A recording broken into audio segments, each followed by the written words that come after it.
విజయవాడ ప్రజల కష్టాలను చూసి గుండె తరుక్కుపోతుంది. చిన్నపిల్లలు, మహిళలు, వృద్ధులు ఈ వరదల బారిన పడి ఎంత నరకం అనుభవిస్తున్నారో వారి మాటలు వింటుంటేనే మనకు అర్థమవుతుంది. కనీసం చిన్నపిల్లలకి పాలు అందటం లేదు, రోజుల తడబడి తాగేదానికి నీళ్లు అందటం లేదు. ఈరోజు ఎంతమంది వరదల్లో కొట్టుకుపోయారో అర్థం కాని పరిస్థితుల్లో అందరూ కూడా బాధపడుతూ ఏడుస్తూ ఉన్నారు. నిజంగా ప్రజలు ఇన్ని కష్టాలు పడటానికి, ఇంతమంది ప్రాణాలు పోవటానికి ఈ రాష్ట్ర ప్రభుత్వం కారణం కాదని నేను అడుగుతున్నాను. ముఖ్యంగా మంత్రుల విహారయాత్రలు, హాలిడేస్ ఎంజాయ్ చేయడంలో ఉన్న చిత్తశుద్ధి రాష్ట్ర ప్రజల మీద లేదు అని నేను గట్టిగా చెప్పగలను. ఇదేదో నేను విమర్శించడానికి చెప్పటం లేదు.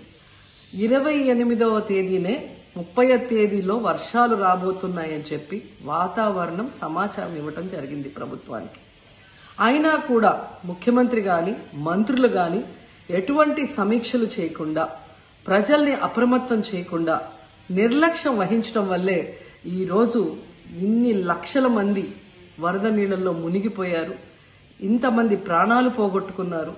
ఎంతమంది తిండి లేక, కరెంటు లేక, తాగునీళ్లు లేక, పసిబిడ్డలకి పాలు లేక ఎంత అవస్థలు పడుతున్నారో మనం అందరం కూడా గమనిస్తున్నాం. చంద్రబాబు నాయుడు గారి ఇంటికి 3 కిలోమీటర్ల దూరంలోనే ఇంత పెద్ద విపత్తు జరిగినా ప్రజల్ని కాపాడలేకపోయారు అంటే ఇది రాష్ట్ర ప్రభుత్వం, రాష్ట్ర ముఖ్యమంత్రి వైఫల్యం కాదని నేను అడుగుతున్నా. ఈరోజు కరకట్టు మీదున్న అక్రమ కట్టడాలని కాపాడటం కోసమే విజయవాడని ప్రజల్ని ముంచేశారు అనటంలో నిజం లేదా అని నేను అడుగుతున్నా. గంట ముందు ప్రజలకు చెప్పినా వాళ్ళు ముంపు బారిన పడేవారు కాదు. వాళ్ళని అప్రమత్తం చేసి ఒక సేఫ్ అయిన ప్లేస్ కి పంపించున్నా ఈరోజు ఇన్ని లక్షల మంది, దాదాపుగా 3 లక్షల మందికి పైగా 4 రోజుల పాటు కరెంటు లేకుండా, తిండి లేకుండా, చిన్న బిడ్డలకి పాలు లేకుండా ఈ విధంగా నీళ్లలో మునిగి అవస్థలు పడాల్సిన అవసరం లేదు. దురదృష్టం ఏంటంటే ఈ రాష్ట్ర ముఖ్యమంత్రి నుంచి మంత్రుల వరకు ఎప్పుడు ఫ్రైడే వస్తుందా, ఎప్పుడు హైదరాబాద్కి వెళ్దామా, లేదా ఎప్పుడు విహారయాత్రలకు వెళ్దామా అని ప్లాన్ చేసుకోవడంలోనే చిత్తశుద్ధిగా ఉన్నారనేది ఈ 5 రోజులు మీరు చూస్తే మీకే అర్థమవుతుంది. 30వ తేదీ భారీ వర్షాలు వస్తాయని ముఖ్యమంత్రి గారికి, మంత్రులకి 28వ తేదీనే వాతావరణ శాఖ సమాచారం అందించినా ఎటువంటి సమీక్షలు లేదు, ఎటువంటి ముందస్తు జాగ్రత్తలు లేదు, ప్రజల్ని కాపాడాలన్న చిత్తశుద్ధి లేదు అనేది స్పష్టంగా అర్థమవుతుంది. ఎందుకంటే ఈ రోజుటి వరకు 4-5 రోజులు ప్రజలకి తిండి అందించడంలో ఈ ప్రభుత్వం విఫలమైంది. కనీసం ఇది జరిగినప్పుడు సీఎం గారు పనిచేయట్లేదు, వయసు అయిపోయింది.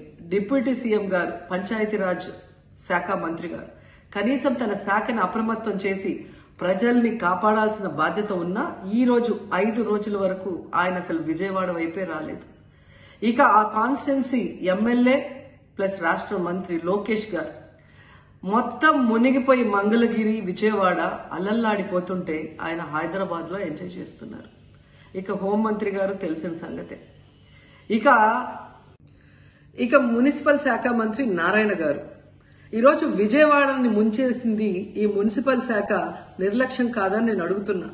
ప్రజల్ని సురక్షిత ప్రాంతాలకు తరలించే విధంగా ఈ నారాయణ గారు రివ్యూ చేయకపోవటం వల్ల ఈరోజు లక్షలాది మంది నీళ్లలో మునిగిపోయారు. వాళ్ళందరూ కూడా ప్రభుత్వం ఎప్పుడు కాపాడుతుందా అని ఎదురు చూస్తున్నారు. అయినా వీళ్ళకి పట్టింపు లేదు. ఇక రామానాయుడు గారు ఇరిగేషన్ మంత్రి, కనీసం ముందస్తు రివ్యూలు లేదు. కనీసం వరదలు వచ్చి ప్రజలు మునిగిపోతుంటే బోట్లను కూడా కొనుగోలు చేసో రెంట్కి తీసుకొని ఆ ప్రజల్ని తరలించే కార్యక్రమం ఆయన కూడా చేయలేదు. ఇక ఎప్పుడు వరదలు వచ్చినా, భారీ వర్షాలు వచ్చినా ముఖ్యమైన శాఖ రెవెన్యూ శాఖ. అనగాన సత్యప్రసాద్ గారు ఈయన విహారయాత్రలో ఎంజాయ్ చేస్తున్నాడు. కనీసం పునరావాస కేంద్రాలు ఏర్పాటు చేయాలి, మరి ఆ ప్రజలకి పాలు, తిండి అన్ని అందించాల్సిన బాధ్యత ఉన్నా ఏం పట్టించుకోలేదు. సో ఈ విధంగా చంద్రబాబు నాయుడు గారి దగ్గర నుంచి మంత్రులంతా కూడా ప్రజల్ని గాలికి వదిలేసి ఎలా నిర్లక్ష్యం వహిస్తున్నారో చూడండి. ఇప్పటికైనా వాళ్ళు కళ్ళు తెరిచి ప్రజల్ని కాపాడండి అని చేతులెత్తి నమస్కరిస్తున్నా. గతంలో జగనన్న ఏ విధంగా వాలంటీర్ వ్యవస్థ ద్వారా, సచివాలయ వ్యవస్థ ద్వారా ప్రజలకి ఏం కావాలన్నా ఇమీడియట్ గా వాళ్ళకి అందుబాటులోకి తీసుకెళ్లటమే కాకుండా ఏదైనా ప్రకృతి వైపరీత్యం వచ్చినప్పుడు వెంటనే వాళ్ళని సురక్షితంగా కాపాడే విధంగా ఈ సచివాలయ వాలంటీర్ వ్యవస్థని ఉపయోగించుకోండి. జగనన్న మీద కక్షతో ఆ వ్యవస్థల్ని నాశనం చేయడం వల్లే ఈ రోజు ప్రజలకు ఎవరు ఏం అందించలేకపోతున్నారని తెలుసుకోండి. అండ్ ఈరోజు జగనన్న విజన్ ఉన్న నాయకుడు, ప్రజల్ని ప్రేమించే నాయకుడని మరోసారి రుజువు చేసుకున్నారు. ఆయన కట్టించిన ప్రొటెక్షన్ వాళ్ళు లేకపోతే ఇంకా 1,50,000 పైగా కుటుంబాలు మునిగిపోయే ప్రమాదం ఉండేది. ఈరోజు ఆ ప్రాంతమంతా సేఫ్ గా ఉంది విజయవాడలో ఒక సైడ్ అంటే అది జగనన్న ప్రజల పట్ల ఉన్న అభిమానంతో ఆ ప్రొటెక్షన్ వాల్ కట్టించడం అనేది కూడా మనం అందరం గుర్తుంచుకోవాలి. క్యాన్సర్ అంటే ఖర్చుతో కూడుకున్న వ్యాధి అనే అపోహ నుండి బయటపడదాం. ఇప్పుడు సామాన్యులకు సైతం అందుబాటులో అంతర్జాతీయ వైద్య సేవలను అతి తక్కువ ఖర్చుతో అందిస్తోంది మన Mahatma Gandhi cancer hospital and research institute, MVP colony, Visakhapatnam.